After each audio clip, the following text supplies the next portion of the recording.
Dear students, जिस तरह हम इंसानों का मूड होता है, इस तरह इंग्लिश ग्रामर में वर्ब का भी मूड होता है। जिस तरह हमारा मूड कभी ऑन होता है तो कभी ऑफ होता है, इस तरह इंग्लिश ग्रामर में वर्ब का मूड हमें बताता है कि स्पीकर का मूड ऑन है या ऑफ है। तो वर्ब के मूड को इस्तेमाल करने के लिए मुख्तलिफ़ किस्म की टाइप्स इस्तेमाल की जाती हैं, जो कि स्पीकर के मूड के बारे में हमें बताते हैं। तो इसकी मुख्तलिफ़ टाइप्स में सबसे अहम तरीन जो टाइप है वो है इंडिकेटिव मूड। इंडिकेटिव मूड असल में इसको डिक्लेरेटिव मूड भी कहते हैं और फैक्ट मूड भी कहते हैं, क्योंकि ये हमें फैक्ट के बारे में बताता है। इसके बाद है सब्जेक्टिव मूड।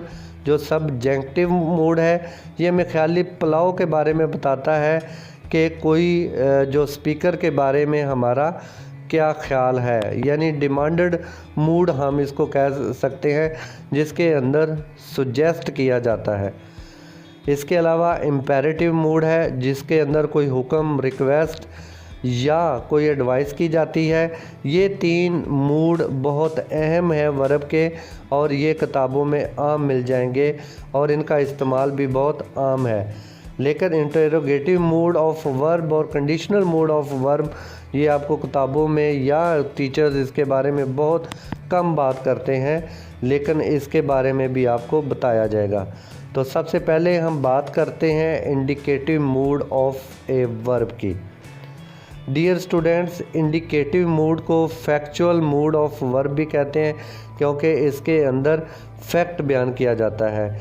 इसके अंदर ना सिर्फ फैक्ट बयान किया जाता है, बल्कि फैक्ट के अंदर रहते हुए हम ओपिनियन भी दे सकते हैं, यानी अपना ओपिनियन भी हम बयान कर सकते हैं।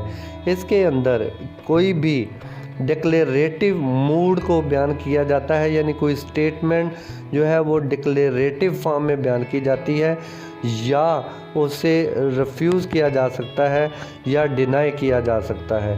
इसके अलावा सवाल भी पूछा जा सकता है कि उसके स्टेटमेंट से कोई क्वेश्चन जो है वो भी पूछा जा सकता है। तो सबसे पहले हम इसकी जो एग्जांपल है वो है he is a teacher.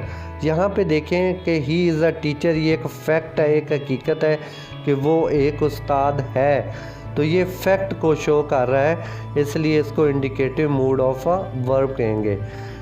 Second है इट इज़ रेनिंग आउटसाइड, बाहर बारिश हो रही है।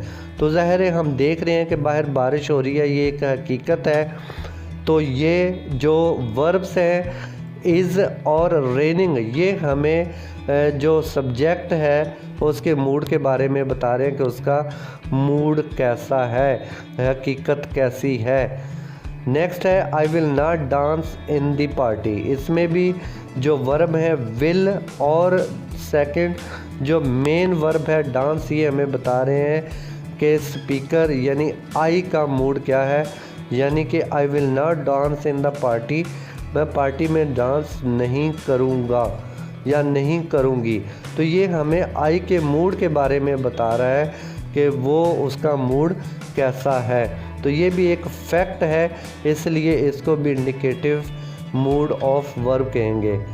लेकिन यहाँ पे क्योंकि डिनाई किया जा रहा है या रिफ्यूज़ किया जा रहा है, तो इसका मतलब ये है कि डिक्लेरेटिव या फैक्ट मूड के अंदर हम सिर्फ जो है वो एक स्टेटमेंट ही नहीं देते, बल्कि उससे हम डिनाई भी कर सकते हैं, यानी उसमें नेगेटिव जो टाइप है वो भी बयान कर सकते हैं। और इस तरह हम क्वेश्चन भी पूछ सकते हैं, जैसे आर यू टीचिंग इंग्लिश, क्या आप अंग्रेज़ी पढ़ा रहे हैं।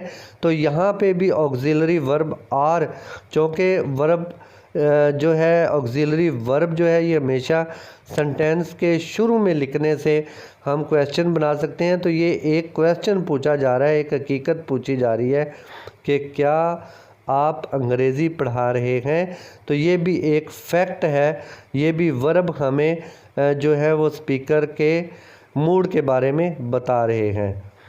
You look so smart in this dress, इस सेंटेंस के अंदर जो वर्ब लुक है ये हमें ओपिनियन दे रहा है, यानी हकीकत तो बयान कर ही रहा है, लेकिन ये ओपिनियन भी दे रहा है कि you look so smart in this dress, आप इस ड्रेस में बहुत स्मार्ट दिखाई देते हो।